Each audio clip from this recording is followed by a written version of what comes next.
In this video, we're going to take a look at the Panasonic pv9450. This is one of the last of the Japanese-made VHS machines. I've already started tearing this machine down because I used it in a demonstration prior to this one. So we'll just pop the front cover off it here. And what I'm going to do is I'm going to tear the mechanism down. And we'll do a walkthrough on this unit. So I've already removed the screws that hold the chassis in place. There's one screw down through here, another one down through here. So we use a screwdriver. We just pull the chassis forward a bit like this, release the tape locks, and screwdriver down through there. Take out that screw, take out this screw. There's a couple more at the back here, and there's a bracket that goes in the back of it just like this. Right, there's a couple more screws in there, so I've already taken those screws out. So the chassis is ready to come out on this thing. So let's pop the chassis out. Make sure you're not plugged in, of course, to do this. And just fingers underneath the chassis, give it a pull, and the chassis will pop out. Okay, on this unit here, here's our mode encoder switch that does need to get cleaned from time to time. So to clean this mode encoder switch, you can just pop it apart. And you don't have to take the board out on this, but you should be able to just pop the top off of it here if you're careful. Okay. And as you can see, this mode switch is really gungy on this one. So we're going to get in there with some cleaner and we're going to clean it up. So first thing I'll do is I'll just get some of my neutral contact cleaner onto the switch. I'm just going to use a cotton swab to clean the contacts.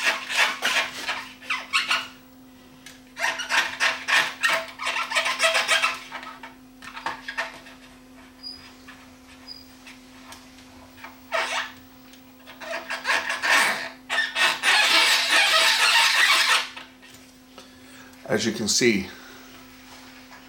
the switch itself was really quite dirty, and we'll do the same thing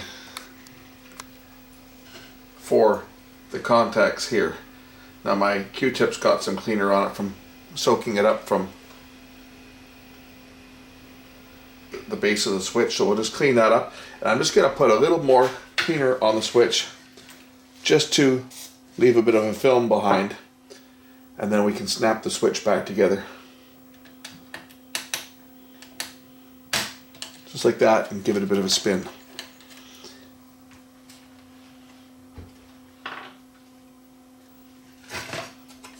And then we'll turn the switch back to its home position. What you will notice, there is a tab on the bottom of the main cam gear which aligns up with the keyway on the mode switch. So make sure that your mode switch is facing the same direction as the notch on the cam gear before you put the chassis back in. Now these chassis over the years have been actually pretty good. We haven't had a lot of problems with them. Trouble spots you might find in the power supply on here are some of the secondary capacitors in the secondary circuit. I really haven't had many failures on this particular chassis. This was one of the better machines that Panasonic made. I'll just identify some of these components on the board here before we actually look at the mechanism. So these are the tape supply optical sensor and the tape take-up optical sensor. These are rotation sensors, and basically what they are is they're a photo transistor on one side and a photo diode on the other, or LED on the other side. And they essentially shine a light beam across, and on the bottom of the tape chassis, your reel tables, which are here, you'll see, if I zoom the camera in here a bit, I don't know if you'll see it or not, but there are slots, and it breaks or makes the light path. So it allows the light to go through and then it breaks it, so you get an on-off pulse. That's how the machine determines if the tape is broken or if the take-up or supply spool has stopped working.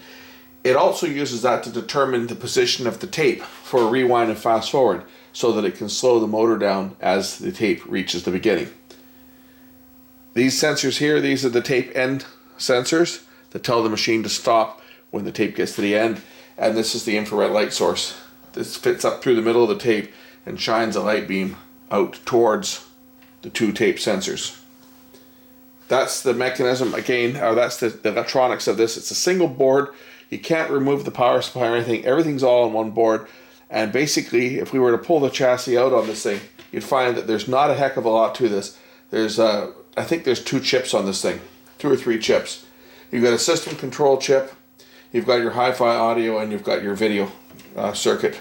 And everything's all buried on one IC, so they're quite reliable. We don't have a lot of problems with circuitry on these ones. So I'm going to set that aside just for the time being. And we're going to take a look at the mechanism, because mechanical problems are the most common problem with any VCR. Here's our video head drum. As you can see, it's a different design than most of the ones in the past. There are no more circuit boards on them. Everything is all designed as one complete replacement. If you replace the upper cylinder, the rotary transformer is actually part of the upper cylinder. 2 screws come out, the head drum comes off. Let's take it off. So we just remove 2 screws from the top.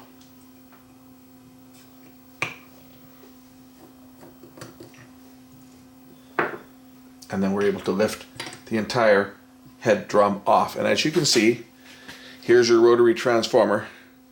Each head has its own coil and the corresponding coils down below. So if we take a closer look at that, it's a 4-head design with hi-fi audio. So I'm just looking for something that I can point at here that is non-metallic, because I don't want to damage any of the wires. But here's your individual heads. I'm just going to use the end of a Q-tip here. So you have 2 heads here, and then you have 2 more heads here, and 2 more heads here. 2 of these would be for the audio hi-fi heads, 2 of them for the 2 SP heads, and 2 of them for the 2 LP heads. And more than likely, the innermost windings would be the hi-fi audio, because they're dealing with lower frequencies. But it really, you could tell, we can figure out what it is by just looking at the head itself. So here's the head. We can figure out which ones do which by just actually looking at the head and seeing which head has got 2 heads on it and which one has 1. If we take a close-up look, you'll see that this is an audio hi-fi head and this is the video head. And how we know that is, well, there are 2 heads side by side on here. You have an SP head and you have the LP EP head. That's right, LP EP. The middle speed, the LP speed, which was not available on all VCRs, but Panasonic had the LP speed on all of their machines. Now, LP was never supported by JVC. You won't find any JVC machines that will record in LP. However, most of them will play back LP. The reason for that was when VHS was developed, and VHS was an original Sony development. They developed the system, but Sony settled for Betamax. And JVC and Panasonic went on to develop the VHS system themselves after basically stealing the plans from Sony. The initial machines hit the market and there was only 1 speed, 2 hours. Panasonic initially was the contractor that made RCA's VCRs. And RCA said, the Americans will not stand for a machine with only 2 hours. We need more. So Panasonic released a machine with an LP speed that delivered 4 hours. It was never part of the original VHS specification. JVC went on to develop the EP speed on their own, and because JVC was the company that everybody had to be licensed from, JVC made the EP speed mandatory, but JVC never recognized the 4-hour LP speed. So all the companies that manufactured VCRs that were licensed by JVC only had 2 speeds, SP and EP, or SLP as it's sometimes called. The machines that Panasonic manufactured all had the LP speed. So Panasonic and Hitachi also had LP as well, because they were buying their license from Panasonic. So that was a little interesting history on them. So, two heads side by side, SP and EP. And this one here is the audio head. Looking at how these are connected, if we look closely at the connection, we'll see the audio head is connected to this one, which is going to the outside ring. And the two video heads here are connected to that one and the innermost ring. So you've got an EP head and an SP head, and the other channel would be connected on the opposite side. So that's how you can figure out which ones are which. The audio hi-fi heads are actually the ones on the outside. Let's put the head back on. And there is a way that it goes on. If you put it on backwards, you'll get distorted color. But it's easy to figure out which way it goes on because there's an index hole right there. And when we pick up the head, you will see that there's an index hole on the head right there. So that drops on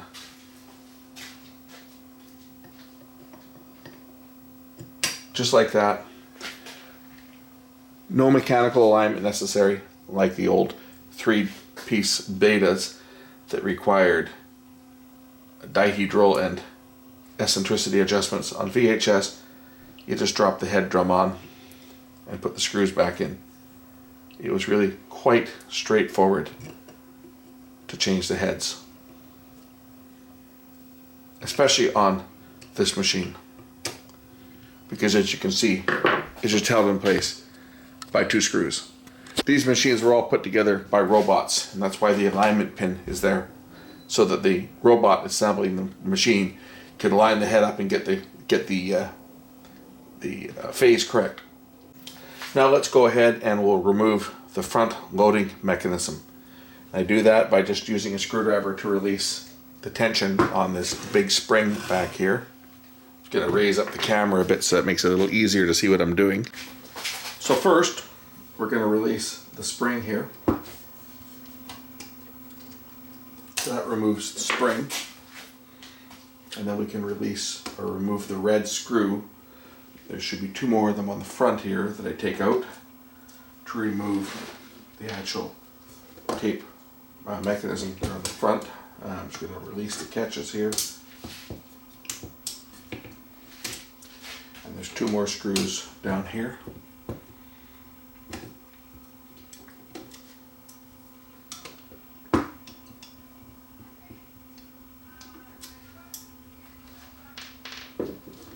Cassette basket will now just lift off. I think it just lifts off. Pretty sure it just lifts off. Where are we here? We're caught up here. We got one more little catch over on the side here. I got to pull it out of the way. I think. Pull it forward a bit. Yep, there we go. Now it just lifts off, just like that. These mechanisms are actually pretty simple. Very simple to align. When they go down, as you can see, they've taken out pretty much all the mechanical parts. They're very, very simple. When they go down, they just pull straight down. I gotta release my tape catches. There we go. When they're in a fully down position, you'll see that there actually is an alignment hole here.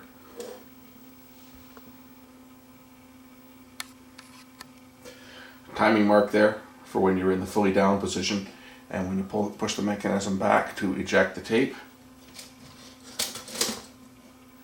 There's another one here which points at the first gear, first cog in.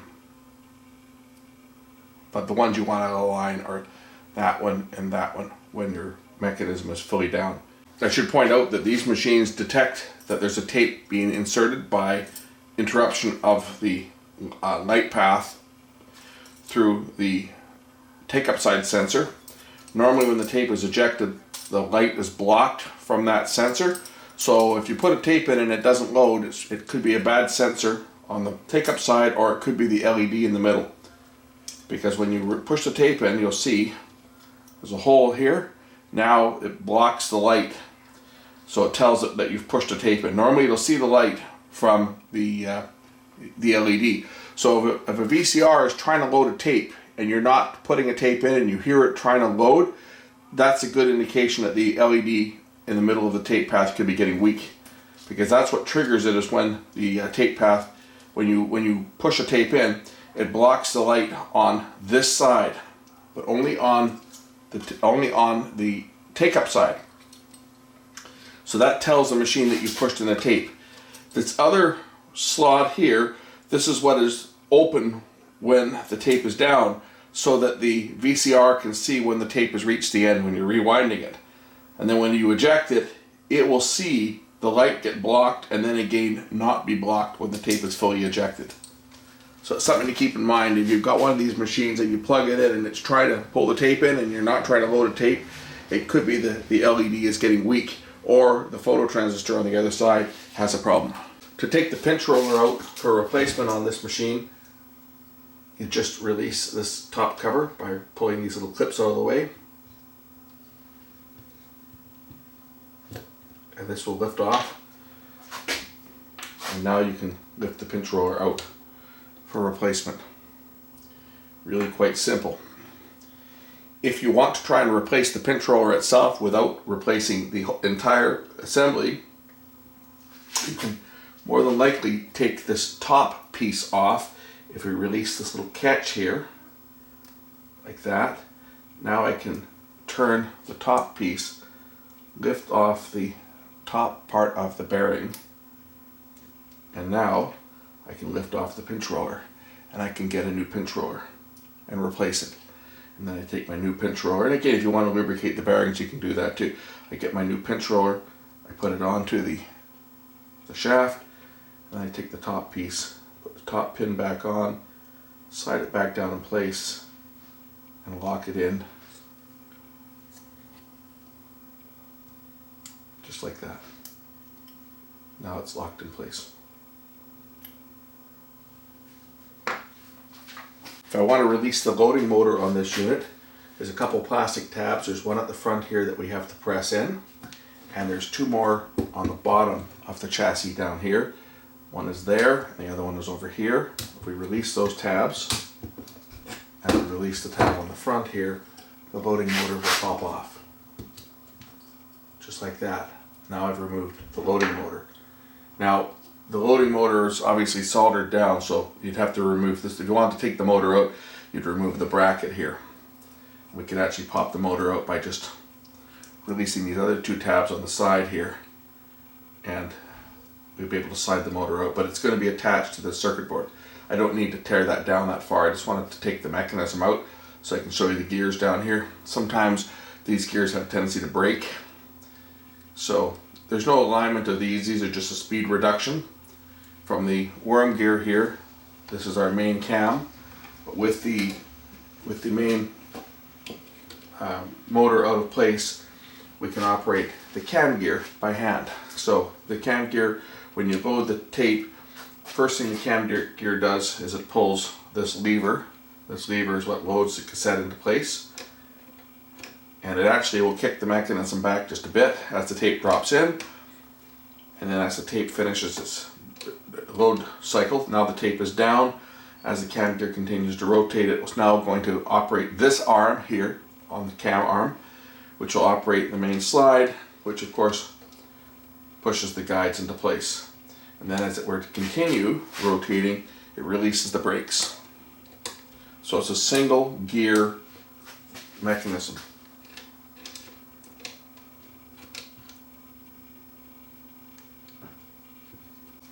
As you can see, it's not really easy to remove that cam gear itself. If the cam gear is broken, you're going to have to replace it as an entire assembly. It is held in place by one of these permanent retention clips that once it's put on at the factory, there's really no way to get it out without damaging the plastic. So I'm not going to attempt to remove the cam gear because this VCR is functional. I'm just taking it apart to show you guys how it comes apart and how we can put it back together. If we want to remove the tape guides themselves, the drive arms for the tape guides, they're just held in place with a little clip here. And there is an alignment there is an alignment arrow here that shows you when your guides are in the fully retracted position. We have to advance the cam gear slightly to pull them all the way down, and now you'll see that these two are pointing at each other. That's indicating that they are in the full reset position. If we remove these, there's just one little clip here that holds this in place. If I release that little clip, I should be able to pop this guide out just like that. And of course the other one is now released because this one holds the other one in place. I can now remove those guides, and at this point I can actually take the tape guides out if I were to pull them all the way back. There is a clip holding it in place, but if I want to take the guides out, I could just release the arm on the other side, pull the guide back until this catch is lining up with this slot, and then the guides could be removed. But I don't need to go that far on this unit. So to put this back together, I'm just going to put my guide back in place here onto the post and make sure that the arm is over top of the guide so that they can control it. The same goes for the other one here. Make sure that my arm is over top of the guide.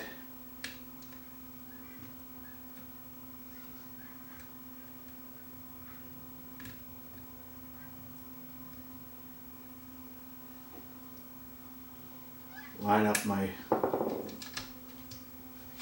timing marks, and I should be back in position for this anyway. Changing the belt on these, of course, is pretty self-explanatory. Now, one thing you do need to do from time to time on here is you do need to lubricate the clutch assembly, which is this piece here. We can take the clutch assembly apart by removing this cut washer carefully so that we don't lose it. Like that, and then the clutch assembly will pull apart just like that. Now that we've got the clutch assembly apart, we can remove this spring and we can lift off this gear. These parts do need to be lubricated, so you're going to lubricate the shaft here, and the individual gears themselves can also be lubricated. This whole assembly can be lifted off. If I lift out this spring out of the way,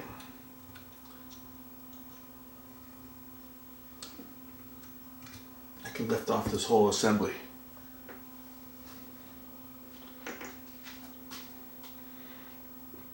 Now these gears do not actually come off, but you can lubricate them if necessary.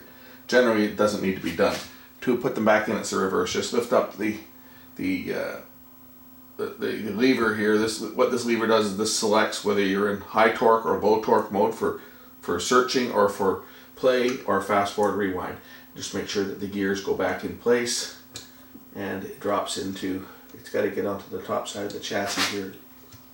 It will slide into place just like that, and then that arm goes back down like that.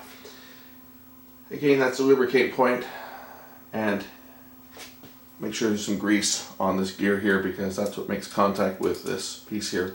What it does is when you're engaging fast forward or rewind, it lifts this up to engage the clutch. How it works is there's the teeth here. These engage with the teeth on the bottom of this piece here.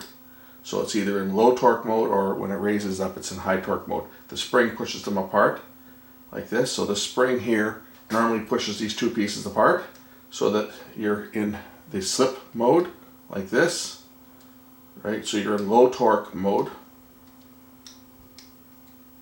like that. So then what's happening is the slip clutch here is slipping. When you want full fast forward and rewind, that lever lifts up the bottom gear to engage these cogs here. Zoom the camera in a bit so you can see. So when you're in play mode, it's sitting like this, and you can see the slip clutch allows it to slip, but when the gear gets lifted up, it engages the cogs here and gives full torque. So this gear goes in place like that. The clutch goes on top of it. And the clutch does need to be lubricated from time to time. That's what I'm getting at, is this. You don't want to put any lubricant there on the felt pad though, because that could deteriorate it, but sometimes the grease in here will dry out. That goes back on like that. And it only goes in one way, so you just turn it around until it drops into place. Oh, forgot the spring. Might help. Make sure you put your spring back in there. Otherwise it's not going to work. Spring goes in like that. These big cogs line up with the larger spaces here. So it goes on kind of like that. And then it will drop into place. The cut washer goes back on to hold the mechanism together. Like that. And now, as you can see, if our reels are turning, we're in a low torque mode like this, as you can see. And then when the clutch, or when the mechanism calls for high torque, it brings that lever up, which puts you into high torque mode for fast forward and rewind. And then it releases it for low torque mode. That's how that works. And that's all controlled, again, by the main cam gear assembly. As you see, when the cam gear rotates, we're now in play mode. This is the play mode here. So when the machine calls for full fast forward and rewind, the cam gear rotates more, and this lever is going to operate this lever, which is going to raise up that gear, or in this case raise it or push it down so that it goes into full mode like that, right? There's the mechanism operating there, as you can see. So that would release the brakes fully and put it into full fast forward rewind, so that all the torque is being transferred to the take up or supply spool, and it's not in the low torque mode that would be used for play and forward and reverse search. If I take the mechanism back, let's put the pinch roller back in so you can see the operation of how the pinch roller works in conjunction with all of this. So our pinch roller assembly goes back in like that, I think. Where is it? It rides on here like that. And it actually, there's the little spring rides in this groove on the main cam gear. So we put our pinch roller in place like that, and now you'll see, I can even put this top piece back on now as I'm putting the mechanism back together to hold it in place. That piece just goes in like that. Now, as you can see, when the gear rotates, the tape is threaded, the pinch roller is following the groove on the top side of the cam gear. Now the pinch roller is engaged, and as we continue to rotate the cam gear, the pinch roller will become disengaged like that, and it goes into full fast forward and rewind mode. All controlled, no solenoids, just one motor controlling it. We'll now put the motor back in place. Again, pretty straightforward. It just drops in place.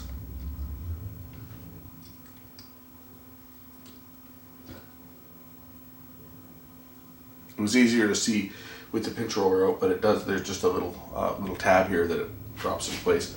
It just drops down like that, and again on the bottom side, our two clips just pop in, just like this.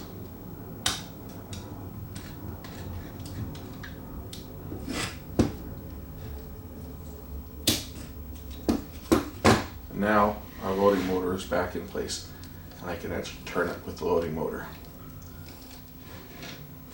Next thing we'll do is we'll put the mechanism back in. The front loading mechanism goes back in.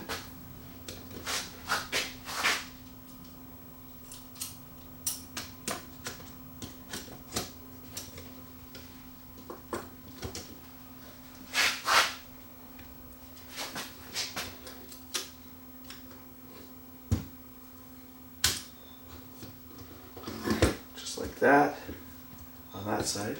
I'm off on this side still. Drops in place just like that. It's locked in place. We put our 3 screws back in. Our 3 red screws.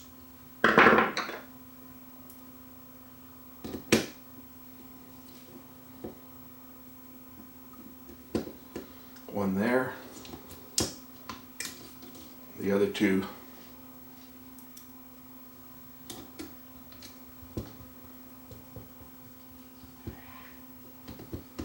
there.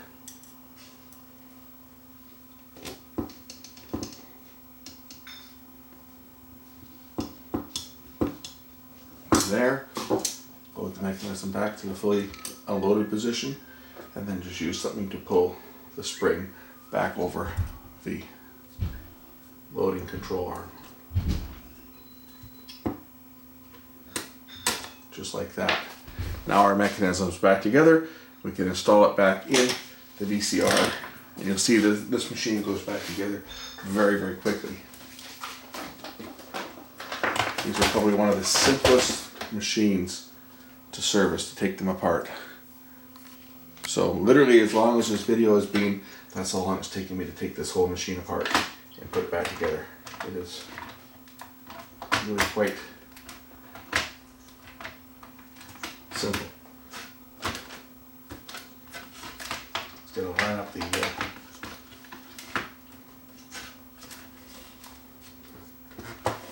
up the pins, and that's it. It's back together, ready to test. Of course, this time I will put the screws back in that I took out when I was doing the other demo video.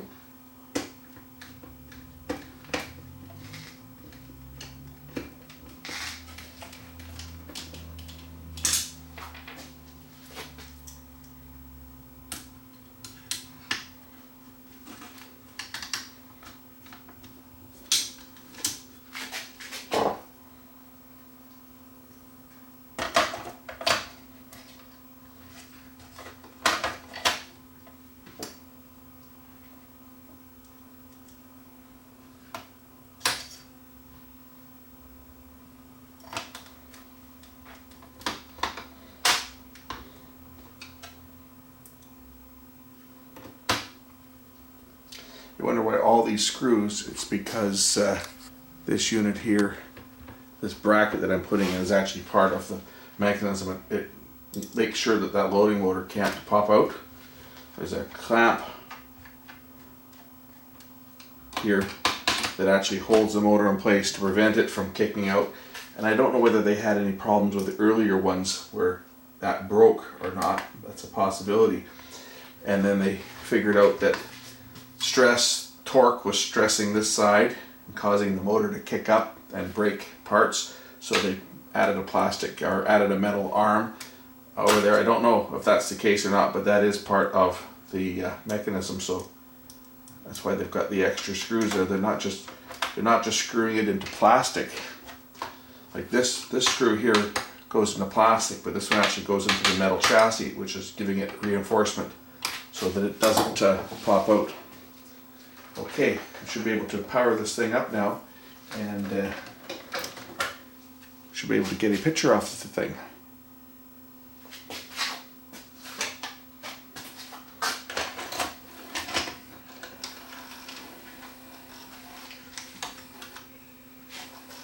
And play it back.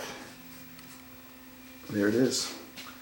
That's how you take one of these machines apart and put it back together, and how to lubricate the mechanism and how to clean the mode switch on it. It's a pretty neat machine. They're really basic, simple, but very well built machines. This was probably one of the last of the Japanese Panasonics. Let's just hit the power button there when I was doing that. This is one of the last of the Japanese built Panasonic machines, and after this they went to Indonesia, and well, we all know what happened to the quality of the machines when they went to Indonesia.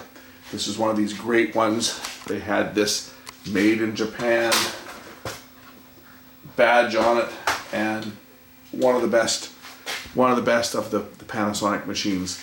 Let's take a look at when this one was made. So we'll just eject the tape here.